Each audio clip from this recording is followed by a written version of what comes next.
Welcome back to Crit and Crit. I'm Axion. And I'm Scint. And welcome to IJI.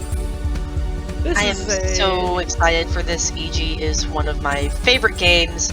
Wish I could say the same about the book. It is one of my favorite games as well. This is an indie game from 2010. And it's a nice little Metroid-style shooter. And along with playing through IJI, we will be discussing after reading through the sci-fi classic, quote-unquote, Ender's Game by Orson Scott Card. So, I think we both, when we talked about doing this series, had mentioned that we had some passing experience with Ender's Game from before. Like, I read it once. What about you? I read it several times, but I was fairly young at the time, like junior high age. So you were right in its target audience. I was not. I actually had never encountered Ender's Game until college. Like, I knew it was a thing, I just never had read it. And then one of my online friends was talking about how it was their favorite book ever, and I should totally read it. So I think a huge part of my disappointment with the book was, I was being fed all of the hype from someone's memories of being 12 and reading it, and I was 20 and reading it and not seeing the appeal. So it was just, yep, that's a book.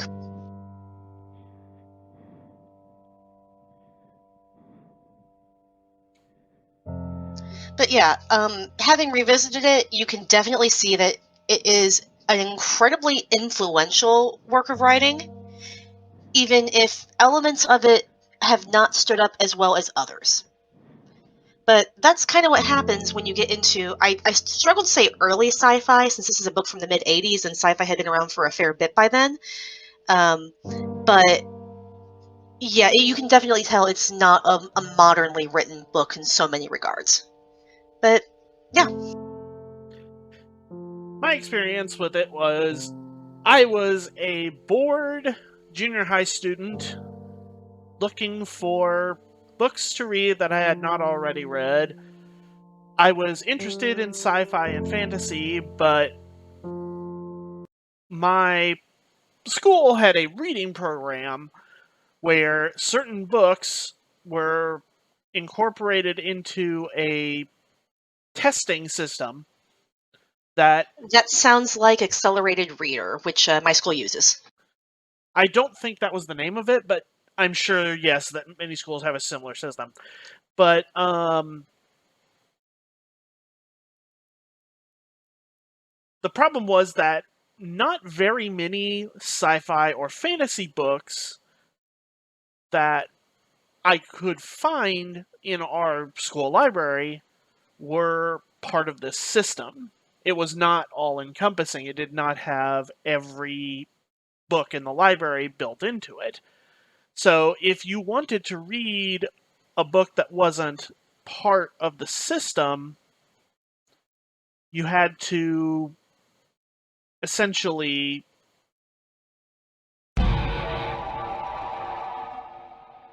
deal with an alien invasion.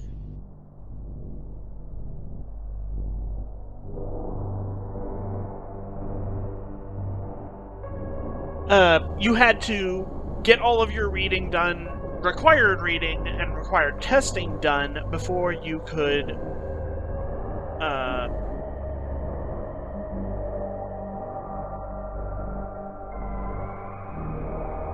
check out books that were not in the system. Basically, it was the teacher's way of keeping you from wasting time on books that were not built into the system, and therefore not getting schoolwork done. Ender's Game was one of the few, and Ender's Game and its sequels were some of the few sci-fi books that were built into this system. So when I went looking for a sci-fi book in our school library for something to read that was in my genre of choice, it was one of the first ones I found. And at the time, I enjoyed it. Granted, I was a junior high student at the time, so that would have made me, like, 12? 13? So, as Scint said, right in that target audience. Having reread it as an adult, once in part before and then now once fully in preparation for this series, it does not hold up in a lot of ways. But we will get to that in detail later. Yep, so as is tradition, we are starting a new series, which means we gotta talk about just what happens in the book. No over-analysis, we save that for once we've gone through the plot. So, Earth is under attack by aliens, or was in the past. We have a bit of calm as we prepare again for another invasion. What do? We train children to be our soldiers and commanders, because, well, I guess when your population gets hit pretty hard with this, you gotta make some pretty massive planetary changes. We find out just through background information that Ender, being a third child, is a major exception because all families on Earth are limited to 2 children. So Ender is mocked for this in many regards, but he's also been fitted with a monitor program. So the people watching him, the military higher-ups, can get a read on his personality and how he reacts to things, because Ender and basically both of his siblings are all very, very highly intelligent, and were specially chosen in the hopes that they might be suited to be the commander of Earth's forces and save them from the aliens, which I believe they call the buggers, which that's unfortunate. Yeah, a bit of slang that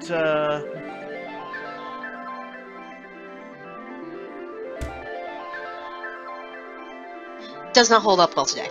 yeah. So, yeah, we basically see Ender the day his monitor gets removed, and his brother, who is very quickly revealed to be a sociopath who hides it well from adults, causes problems for him. Bullies in school cause problems for Ender. One of whom he starts a fight with Ender. Ender fights back and decides, I need to cut this off before it becomes a bigger problem, so I'm going to give him a very thorough beating. More thorough than he knows. Because he doesn't want to. As a note, I do like how initially IJI apologizes when she kills someone, because she's so unused to this and she was just thrust into combat with no warning. Yep. It's just a neat little character detail. But yeah, so Ender gets the monitor removed because they've basically decided, okay, he is a good fit, we're gonna take him up to battle school, but yeah, there's still open season on the first day. He has off before they come and pick him up. He has 2 siblings, Peter, who, as mentioned, is a very violent sociopath and manages to conceal that, and his more empathetic but equally intelligent sister, Valentine. So, yeah. Ender is quickly approached by Graf, who takes him up to battle school and very quickly abandons him as part of his long-term game plan, where Ender will be a better tactician if he believes that no one will ever be able to step in and save him. If he's completely self-reliant, he will be the best tactician we can possibly have. We need a child because we need childlike reflexes to be able to react to things.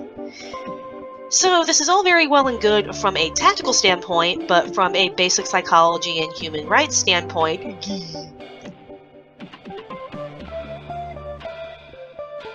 up in battle school, you learn battle, you learn strategy, you learn to do war games against other squads of children. Ender is quickly promoted through the ranks, more quickly than basically anybody else, but also deliberately isolated pretty much every time he ends up in a unit, so he once again has to learn that self-reliance.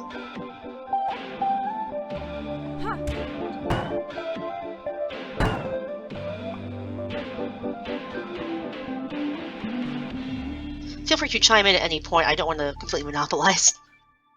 I'm mostly focusing on getting reacquainted with the game at the moment, so have at it. Fair enough. Okay. It's such a good game. It is a very good game. Yep, so in addition to the training simulations in the combat room and so on and so forth, with all the zero gravity and so on and so forth, there is a computer program, just a fantasy giants game that Ender plays to basically think about tactics and outside the box and so on and so forth. I'm going to say so on and so forth a lot. And parts of it are deliberately designed to be unwinnable through standard tactics. However, it does let you basically do anything you would like. I'd probably say it's more like a Dungeons and Dragons scenario than a true computer game, but with that level of freedom. Like, there's a section called the Giant's Cup where, like, if you drink from the cup, you die. Or, like, the giant will squish you. What Ender does is basically gouge out the giant's eye and kill him, which I don't see most games programming that possibility in. So, they're very open programs to really explore tactical options. And clearly higher-ups can see what's going on in the game because they comment on how he gets stuck in certain areas, he gets fixated on certain things, and to that end, they have to keep reminding Ender why he needs to keep fighting. And they do this by calling it Valentine. So, backtracking a bit, while Ender has been off at school, Peter has been weaponizing Valentine in a different way. See, this is the 80s when this book was written, so the internet was very, very fledgling compared to how we know it today. So, Peter's plan to achieve world domination is logs, which is a very interesting thing to say in 2022. But his idea is he's going to have Valentine be his straw man to argue against, so they will be separating themselves into two distinct online identities. Valentine running as the more extreme Demosthenes, so Peter can swoop in and play the more moderate Locke, and therefore win everybody's affection and votes and so on and so forth when his time comes to actually leverage his popularity. The kids are careful to keep their identities as secret as possible, however, Graf has found out who Demosthenes is and uses that to basically force Valentine to come and talk sense into Ender, as he would put it. So, Forget Ender about your sense. talk obedience and compliance into Ender. Because they're worried that Ender is giving up on things because he's getting stuck and doesn't have anything to fight for, which, you know, that kind of happens when you decide that isolation is the best way to train someone. You give them nothing to attach themselves to, they're not going to have any attachments, which means it's going to be very difficult to retain them. This is actually, thinking back to school for you, if you've ever had teachers ask you if you were involved in activities and try to engage if you had a group of friends to hang around and so on and so forth. Because if you are unattached from anything at school, you were generally seen as being higher risk for not being able to finish school for just personal reasons. So it's one reason teachers try to encourage interaction among your peers and involvement in school activities. It gives you a little bit more drive to focus on your academics because you now have something that writing on them. I know that probably sits very well with people. Varying results from... I know everybody has a very different high school experience, but there is reason behind it. So, yeah. Ender basically has Valentine... It gets written to by Valentine and gets visited from her again later before he goes off to command school, which, skipping ahead a bit. But he's basically realized that Valentine's been bought and compromised too, so he doesn't really have anybody who's just all his anymore. Valentine even mentions that she scarcely remembers him because he was so young when they took him away. So, pretty big gamble on the military's part in that regard. But, yeah. Ender manages to get through the basic training very quickly, more quickly than anybody else had, and they give him command. They bring out of retirement an old squad name for him and basically give him what Ender describes as an untrainable team, and still manages to out-tactics everybody just by breaking the game in various ways, and come up with an undefeated record, which makes him very few friends in the long stretch of things. Which is kind of their goal. What they actually want from Ender is a brilliant tactical mind with the ruthlessness to apply these tactics, but the charisma for people to still follow him. And that's actually why they rejected his siblings. Valentine had too much compassion and couldn't be as ruthless as they needed. Peter did not, they did not think Peter had the ability to command the respect and love of his underlings. Which says that they had no problem with him being a complete sociopath. So, that's fun.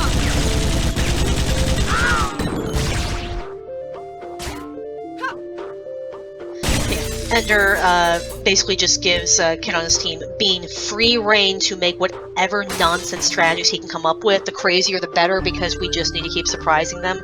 And you can see over the course of the book, Ender gets more and more tired of playing the games. They finally send him off to command school, and he is delivered into the tutelage of Mazer Rackham, the hero from the last invasion, who was basically brought back the instant the battle ended, put into like stasis on the trip back, so he'd be alive to train the next generation of commanders up. And Ender just expresses frustration, like, well, the games don't get any harder. After they transfer him to his tutoring, every game is different, and he sees that the computer is learning and changing tactics, and he's kind of starting to enjoy it again. But he also stops wanting to play along with it because he knows he's being manipulated. He's tired of it. So he finally decides in the last game that he plays, screw it, I'm just going to go for broke. I don't care what they do. What are they going to do? Fail me out of my final exam? And just goes for the most ruthless tactics he can and blows up the simulated alien homeworld. So he thinks.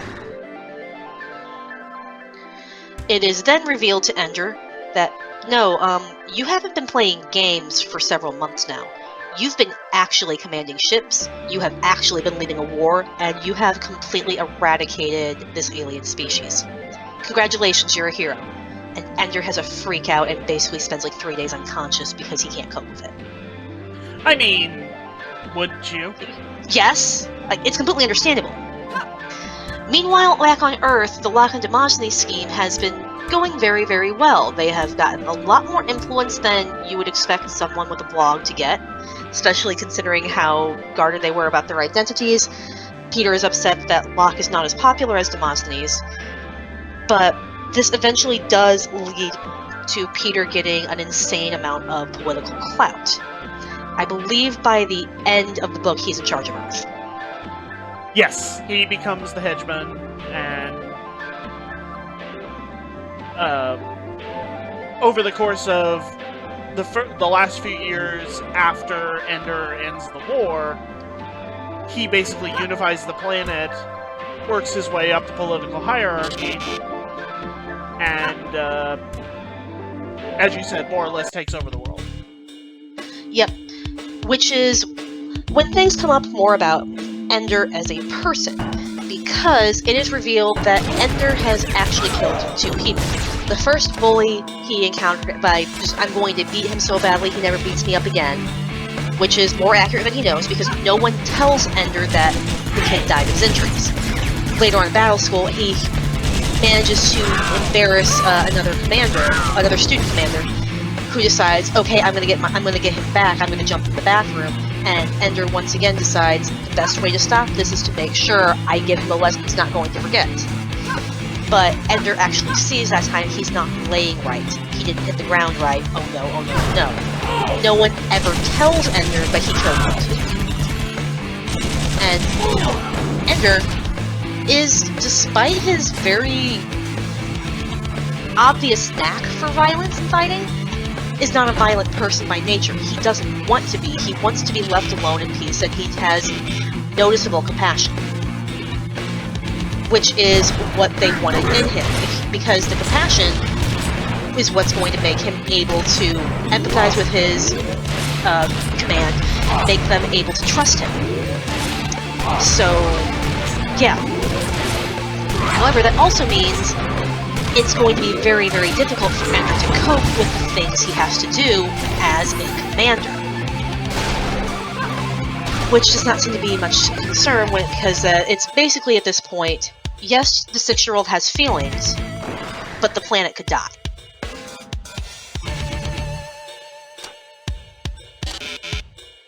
think 1 and 5 might let you, or either other one. That was 1 and 5. Okay, darn. Okay, I need to go Need one more level crack. higher. And we see some of this in the interactions between the various adults that happen at the beginning of every chapter. While most of the story follows Ender himself, at the beginning of each chapter we see a small interlude featuring the various teachers and the other adult figures and authority figures that Ender has to deal with. And many of these vignettes are filled with these older people basically talking about, yeah, we are terrible people. We are destroying a child and have been trying to destroy other children. Don't do that. That would have been nice to know in advance, but I didn't. I was trying to say don't, but you did it right when I was saying. I did too fast. But yeah, so with this comes to why people back on Earth debate whether or not they want Ender to come back because, well, he's a monster. Look, he's a natural killer. Look what he did to these kids with his bare hands. He also did this. He basically led the genocide of an entire alien species, which, ironically, Ender seems to be the only one who cares about that. No one else does, which, yeah, that's a thing. Yep. So, everybody else's reaction is, cool, new planet to colonize, pack everybody up and let's go. And since no one really seems to care about Ender now that he's no longer leading their armies, he doesn't have anything left on Earth. His parents probably don't remember him. His sister barely did, but she comes for him and tries to convince him to come with her, so he at least has Valentine. He ends up becoming the governor of the colony, and with Valentine writes down histories and eventually finds a cavern on the planet that he remembered in the simulations. Places that were so eerily... you need a rocket launcher for that, which you don't have. Gotcha. Yeah, eerily mirrored in the Giant game. And he's like, this is a message from me. This had to be sent to me. That he goes and investigates it and finds a dormant egg of one of the queens of the alien race. Because one of the things that Ender and Mazer found was that they're a hive mind. The reason they killed humans so indiscriminately in the first invasion is that they did not know that humans were not also a hive mind. What got the message across was... You physically cannot get through that. Yeah, I know, I was giving it a try. Well, I mean, I know it now. What got the message through was when Major Rackham blew up the flagship that had the Queen aboard. And that got the message across because the Queens for that race are the only bodies that have autonomy. Everything else just moves the way the Queen commands it. So, once they learned that equivalence, they stopped attacking. Which meant that the third invasion everybody was talking about was a full-on assault for eradication. There was not the threat that was sold to people.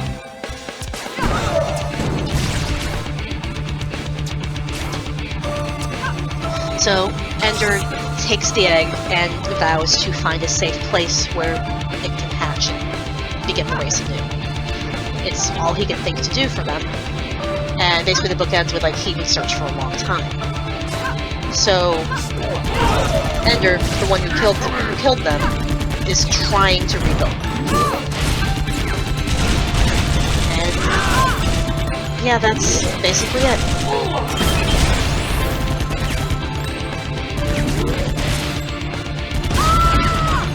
So yeah, elements of it have definitely aged better than others. Well, good thing you had the checkpoint. And that's what happens if you die. If you die in the game, you die for real. Which is oddly appropriate given the book we were talking about. But yeah, I think that's basically the main broad strokes of the plot, so if there's not anything else you would like to add in, we can call it an episode. Oh. Yeah, let's do that. She's sleeping. See y'all next time.